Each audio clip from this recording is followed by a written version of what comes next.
মুসলমান, তোমারা আমার বলি, তোমারা আমার ইবাদত। আল্লাহ রাব্বুল আলামিন বলেন, ওগো পয়গম্বর, আপনি জানাই দেন, তামাম বিশ্বের মানুষের কাছে একটা মেসেজ আপনি দিয়ে দেন, সকলেই যেন এটাকে মেনে নেয়, এটাকে সুন্দরভাবে বোধগম্যে নিয়ে আসে। ইন্না সলাতি, আমার নামাজ, ইন্না সলাতি ওয়া নুসুকি, আমার কুরবানি, যা কিছু আছে সব যেন হয় আমি আল্লাহর জন্য। এগুলো আল্লাহর নবীকে দিয়ে আল্লাহ রাব্বুল আলামিন কোরআনে কারিমে অর্ডার করে দিয়েছেন। অর্থাৎ প্রথমে আমি একটা কথা বলতে চাই যে আমরা যা কিছু করব একজনের জন্য করব, তিনি কে? আমার নামাজ, আমার কুরবানি, আমার হজ, আমার যাকাত, আমার কথা, আমার বার্তা, আমার সব কিছু যদি আল্লাহর জন্য হয়, তাহলে আল্লাহ আমার আপনার জন্য নেকি লিখতে থাকবেন, আমার আপনার জন্য রাজি হবেন। আমার মাহফিলে আসা, আমার মাহফিল থেকে যাওয়া সব হবে কার জন্য? চিল্লায় বলেন, আল্লাহর জন্য যদি হয়ে থাকে।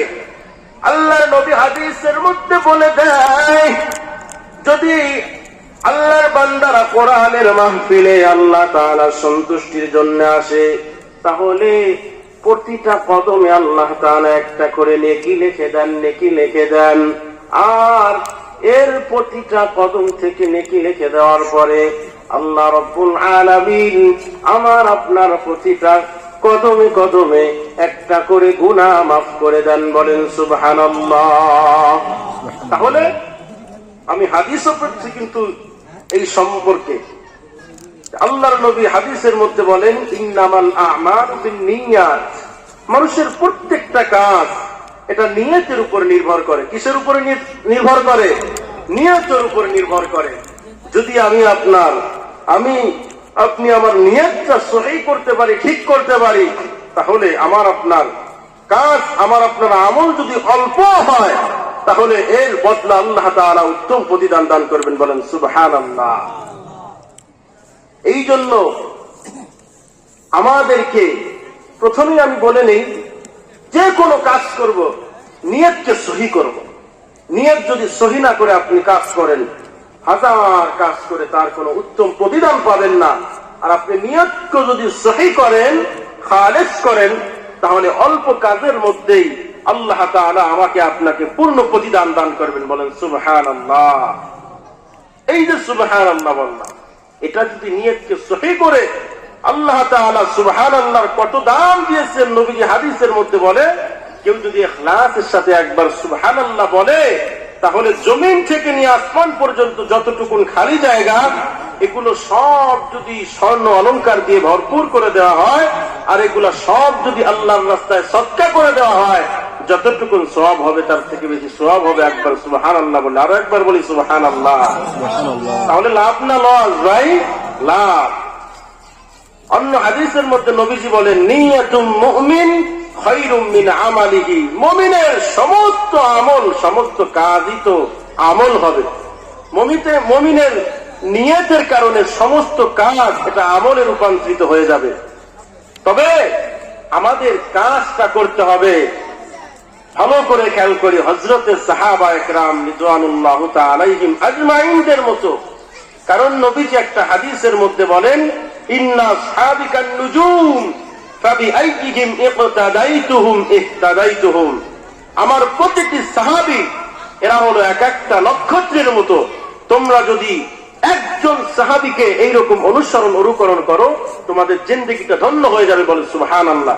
একজন সাহাবী, অর্থাৎ আপনি আমল করবেন, নামাজ পড়বেন, রোজা রাখবেন, যা কিছু নেক আমল করেন না কেন, আপনার অনুসরণ করতে হবে নবীজিকে, আর অনুসরণ করতে হবে সাহাবা আজমাইনদেরকে। অনুসরণ করতে হবে কাদেরকে? সাহাবা আজমাইনদেরকে। ওই যে আয়াতের তাফসীর থেকে বলি, আল্লাহ তাআলা যে বলছেন যে আমার সব, আমার নেক আমল, আমার ইবাদত, আমার নামাজ, আমার আল্লাহ তাআলাকে রাজি খুশি করা সব হবে কার জন্য? আল্লাহর জন্য। আর এর নজরানা, এর নজির একমাত্র সাহাবা আজমাইনরাই পেশ করে গেছেন। তাদের ইমানের সাথে কোনোদিনও আমাদের ইমান এক হতে পারবে না। এই জন্যই বলা হয়েছে তারা সোনালী যুগের আল্লাহ তাআলাও তাদের উপর রাজি আর খুশি, তারাও আল্লাহ তাআলার উপর রাজি আর খুশি। তারা লা ইলাহা ইল্লাল্লাহ একবার বলছে, আর তারা কোনদিন তাদের জিন্দেগি, তাদের জীবন চলে যেতে চাইছে, তাদের জিন্দেগিকে এরকম ভাবে নস্যাৎ করে দেওয়ার হুমকি থাকা সত্ত্বেও লা ইলাহা ইল্লাল্লাহর উপর থেকে তারা একটা বারের জন্য এইরকম তাদের নিয়তকে ফিরায় নেয় নাই, তাদের এইরকম ভাবে তাদের সিদ্ধান্তকে ফিরিয়ে নেয় নাই। কারণ তারা তো জানে, আল্লাহর নবী বলেন, যে ব্যক্তি বলেছে মুখে লা ইলাহা ইল্লাল্লাহ আর তার অন্তরের ভেতরে জবের দ্বারা পরিমাণ কল্যাণ নিহিত আছে, অর্থাৎ ঈমান আছে, আল্লাহর নবী বলেন এই জবের দ্বারা পরিমাণ ঈমানের এত দাম, এত দাম, আল্লাহ রাব্বুল আলামিন এতটুকু ঈমানের বদৌলতে সে যদি কখনো জাহান্নামী হয়, আল্লাহ রাব্বুল আলামিন একটা সময় তাকে জাহান্নাম থেকে বের করে জান্নাতের মধ্যে নিয়ে আসবেন। বলেন সুবহানাল্লাহ। ভাইরা আমার, এই জন্য বলতেছিলাম লা ইলাহা ইল্লাল্লাহর উপরে তারা এমন ভাবে ঈমান আনছে, তাদের জিন্দেগিকে যদি নস্যাৎ করে দেওয়ার হুমকিও দিয়েছে, তারা জীবনটাকে বিলাই দিয়েছে, কিন্তু লা ইলাহা ইল্লাল্লাহর উপর থেকে তারা কখনো পিছু হটে নাই। রাসূল আকরাম সাল্লাল্লাহু আলাইহি ওয়াসাল্লামের একজন সাহাবী, তার নাম হলো হযরত আব্দুল্লাহ বিন হুযাফা রাদিয়াল্লাহু তাআলা আনহু। আব্দুল্লাহ বিন হুযাফা রাদিয়াল্লাহু তাআলা আনহু নবীজির একজন সাহাবী। হযরত ওমর ইবনুল খাত্তাব রাদিয়াল্লাহু তাআলা আনহুর সময়, ওমর রাদিয়াল্লাহু তাআলা আনহুর সময় রোমদের সাথে একটা জিহাদ হয়। যদিও নবী করিম সাল্লাল্লাহু আলাইহি ওয়াসাল্লামের সময় রোমের সাথে একটা জিহাদ হয়েছিল, তার নাম হলো তাবুক। এই তাবুক যুদ্ধে আরম্ভ হওয়ার কথা ছিল রোমদের সাথে, কিন্তু আল্লাহ রাব্বুল আলামিন তাবুক যুদ্ধের মধ্যে রোম সৈন্যদের মধ্যে আল্লাহর নবীর একটা ভীতি সৃষ্টি করে দেওয়ার কারণে নবী করিম সাল্লাল্লাহু আলাইহি ওয়াসাল্লাম বিনা যুদ্ধে জয়লাভ করে। বলেন সুবহানাল্লাহ। কিন্তু সর্বপ্রথম জিহাদ হয় রোমের সাথে হযরত ওমর রাদিয়াল্লাহু তাআলা আনহুর সময়। খুব খেয়াল করব, দিলের কানটা লাগাই দিব। প্রথমে বলতেছি সাহাবা আজমাইনদের ঈমান কেমন শক্ত ঈমান। রাসূল আকরাম সাল্লাল্লাহু আলাইহি ওয়াসাল্লামের প্রিয় সাহাবী হযরত ওমর রাদিয়াল্লাহু তাআলা আনহুর সময় রোমদের সাথে সরাসরি প্রথম জিহাদ হয়। হযরত ওমর রাদিয়াল্লাহু তাআলা আনহু, আব্দুল্লাহ বিন হুযাফা রাদিয়াল্লাহু তাআলা আনহু একজন সাহাবী, তার বয়স ছিল মাত্র 17 থেকে 18 বছর। আমার ভাইয়েরা, আল্লাহর নবী অন্য আয়াতের মধ্যে বলছেন, সাহাবা আজমাইনদের আলোচনা যত করতে থাকবেন তত আপনার আমার ঈমান বাড়তে থাকবে। কথাটা কার? নবীজির কথা। অতএব সাহাবা আজমাইনদের আলোচনার মধ্যে ঈমান বৃদ্ধির কথা বলেছেন আল্লাহর নবী। কিন্তু যত যে অন্তর দিয়ে শুনতে পারবে তার অন্তরের মধ্যে ততটা খুলুসিয়াত আসবে। এবার হযরত ওমর রাদিয়াল্লাহু তাআলা আনহু জিহাদের সরঞ্জাম গোছাতে লাগলেন। আব্দুল্লাহ বিন হুযাফাকে ছোট্ট একটি দলের লিডার, সেনাপতি বানিয়ে দিলেন, 40 জন সাহাবী বিশিষ্ট। ওদিকে রোম সৈন্যরা তৈরি হতে লাগলো। রোম সম্রাটের বাদশা এইরকম ভাবে বৈঠক করলেন সমস্ত সেনাপতিদেরকে নিয়ে, গোয়েন্দা প্রধানদেরকে নিয়ে। রোম সম্রাট বলতেছে, গোয়েন্দা প্রধান, সেনা প্রধান, আমরা তো মুসলমানদের সাথে ইতিপূর্বে সরাসরি কোনো যুদ্ধে লিপ্ত হই নাই, তাহলে তাদের রণক্ষেত্রটা কেমন, রণকৌশলটা কেমন, এটা তো আমাদের একটু জানা দরকার। গোয়েন্দা প্রধান, তোমাকে আদেশ করলাম তুমি একটু মুসলমানদের সৈন্য শিবিরের মধ্যে গিয়ে ঘুরে ঘুরে দেখে আসো, তাদের রণকৌশল সব একটু পর্যবেক্ষণ করে দেখে আসো, এসে খবর জানাও। সে তার উপরে বিবেচনা করে আমরা তাদের সাথে লড়াই করব। গোয়েন্দা প্রধানকে পাঠায় দেওয়া হলো। গোয়েন্দা প্রধান কয়েকদিন ঘোরাফেরা করে রোম সম্রাটের কাছে গিয়ে হাজির হয়ে বলতেছে, বাদশা নামদার, বেশ কিছুদিন তাদের সব কিছু দেখে আসলাম। তাহলে বলতেছে, এবার বলো গোয়েন্দা প্রধান কি কি দেখে আসলা, সব আমার কাছে পুঙ্খানুপুঙ্খানু বলো। গোয়েন্দা প্রধান বলতেছে, বাদশা নামদার, আমাদের সৈন্যর থেকে তাদের সৈন্যর সংখ্যা অনেক কম। আমাদের সৈন্যর থেকে তাদের সৈন্য সংখ্যা অর্ধেক হবে না, অর্থাৎ আমাদের সৈন্যর থেকে তাদের সংখ্যা এরকম দ্বিগুণ কম, তাদের থেকে আমাদের দ্বিগুণ বেশি। তাহলে এবার বাদশা বলতেছে, ঘটনা কি দ্বিগুণ বেশি হওয়া সত্ত্বেও চারিদিকে শুনি তাদের জয়ের কথা, তাদের বিজয়ের কথা, তাহলে কি তাদের অস্ত্রগুলা একটু ভালো নাকি? অনেক সময় হয় কি, একদিকে মানুষ মনে করেন 15 জন, আর একজনের কাছে একলা একদিক, তার কাছে একটা দামি অস্ত্র আছে। ওই 15 জন একজনের সাথে পারবে? কথা বলেন, পারবে?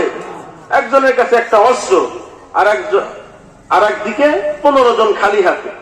তাহলে এবার বাদশা নামদার বলতেছে, তাদের অস্ত্রগুলা কি একটু ভালো নাকি, আধুনিক নাকি, দামি নাকি? অস্ত্রের জন্য অনেক সময় বিজয় লাভ করা সম্ভব।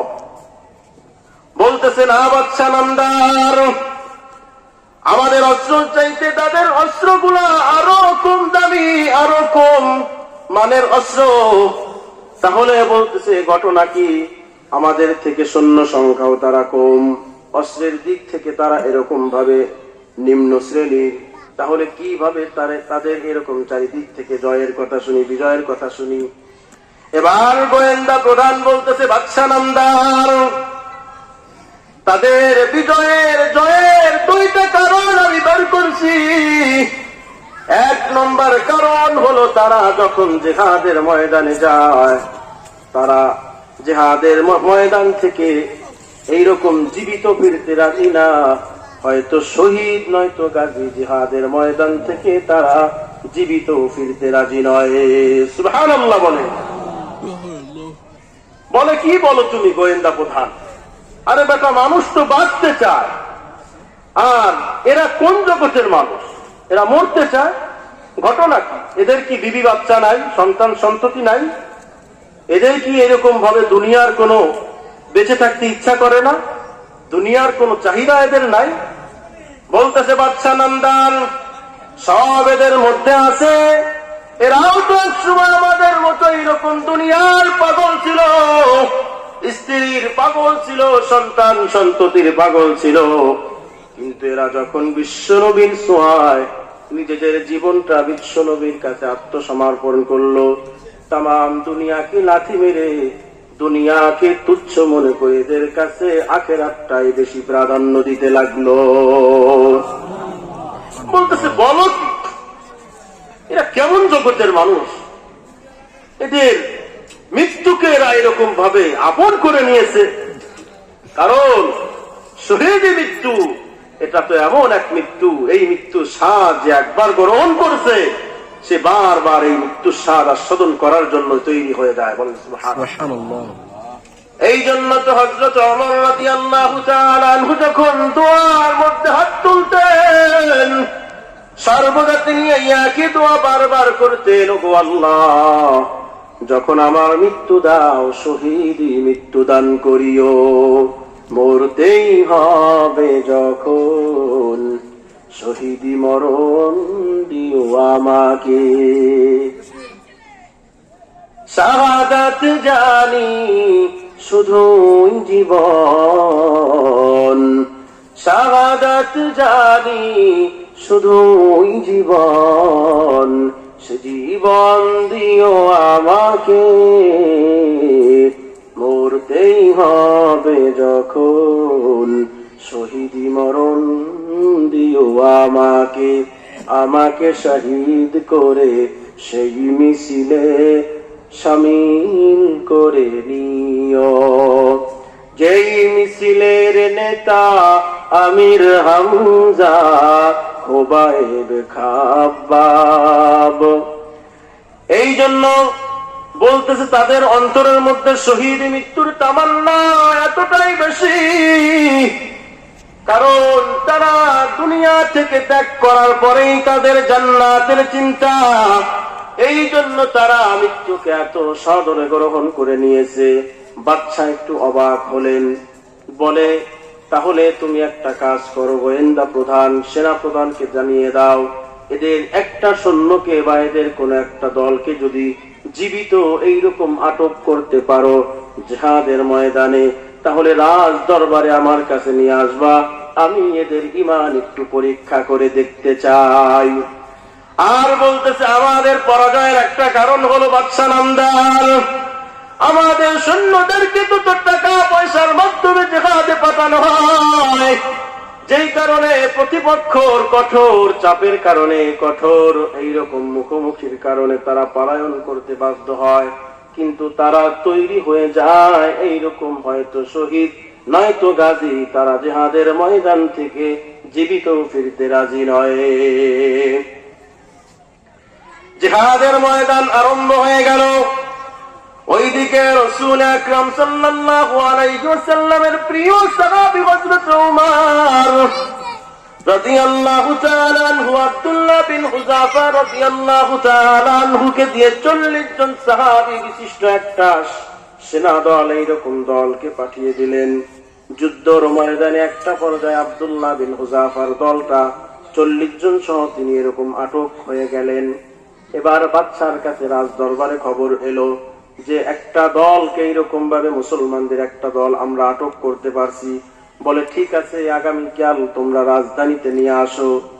বাদশা এবার রাজ দরবার কায়েম করলেন সকালবেলা, বলে যাও তাদেরকে নিয়ে আসো, তাদেরকে আমরা দেখতে চাই, তাদের কি হিম্মত। এবার রাজ দরবারের সবাই অপেক্ষমান, হয়তোবা আমাদের সামনে শিরস্থান পরিহিত এইরকম দামি দামি অস্ত্র শস্ত্র অবস্থায় কাদেরকে আনা হবে, কোন কোন দলদেরকে আনা হবে।